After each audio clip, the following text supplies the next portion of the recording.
Time. Time is a concept that is constantly changing.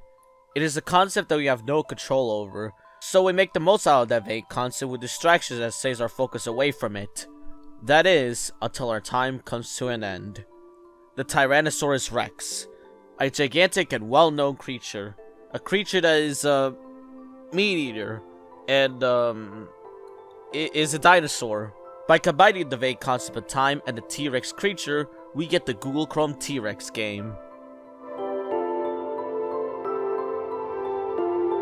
Now, what do I mean when I say that this very simple game is the result of combining the T-Rex and the concept of time? Well, to make this explanation clear, let me briefly explain the T-Rex game itself. The T-Rex Jumper is a secret game available for Google Chrome, which can only be played when there's no internet connection.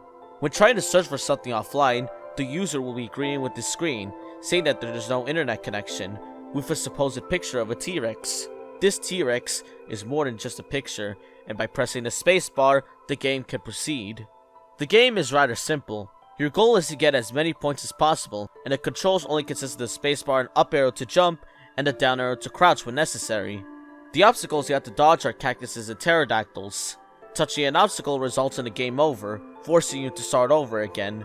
Now that I briefly explained the game, here's what I mean by the whole connecting this game to time shit.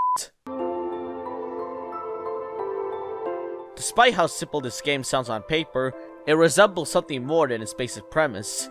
This game is a symbolism of how we view time. The T-Rex itself symbolizes us, the ones living the life we live in, with the score resembling time itself and how much of it is wasted from our distractions.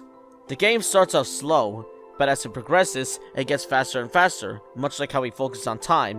When we focus more on time itself, time starts to slow down on us, but the more we ignore time, the faster it gets and the more distracted we are from it. The T-Rex jumping and ducking through obstacles can imply two things. One of which is that the T-Rex can be having fun dodging the cacti and pterodactyls. This is a parallel on how much we have fun with our hobbies and distractions that stay away from focusing on how much time flies by, much like how the game flies by when the score gets higher. That is, until the T-Rex hits an obstacle, halting its progress until it starts again. Relating how at one point in our daily lives, we realize how much time is fleeting, so we stop to think about how quickly it has been going away, but soon enough, this will be the least of our worries, because much like the T-Rex, we start over and continue where we left off, ignoring time until the next instance we stop and realize the phenomenon of it. The other way the obstacle dodging can be interpreted is that the hurdles are symbols of the issues that we face in life, and the fact that we are able to overcome them, like how the T-Rex jumps over the obstacles, or ignore them, like how the T-Rex hides under certain obstacles. The T-Rex hitting a cactus or a pterodactyl shows that some of the hurdles we face in life could not be avoided, and we either have to deal with it and move on, similar to how the T-Rex just starts his journey over again, or just be stuck there, dwelling on that restriction of progress. And all of that progress for what exactly? What is the T-Rex trying to accomplish? No matter how it can be interpreted, it's unclear what the end goal of the T-Rex is, and that is because we don't know. We don't know the end goal of this game. The T-Rex is just simply running by without the slightest care in the world, much like us.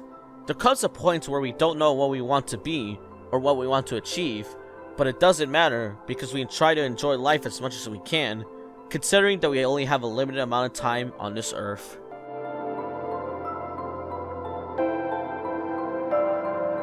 Holy shit, dude, it's just a T-Rex game. Shut the fuck up!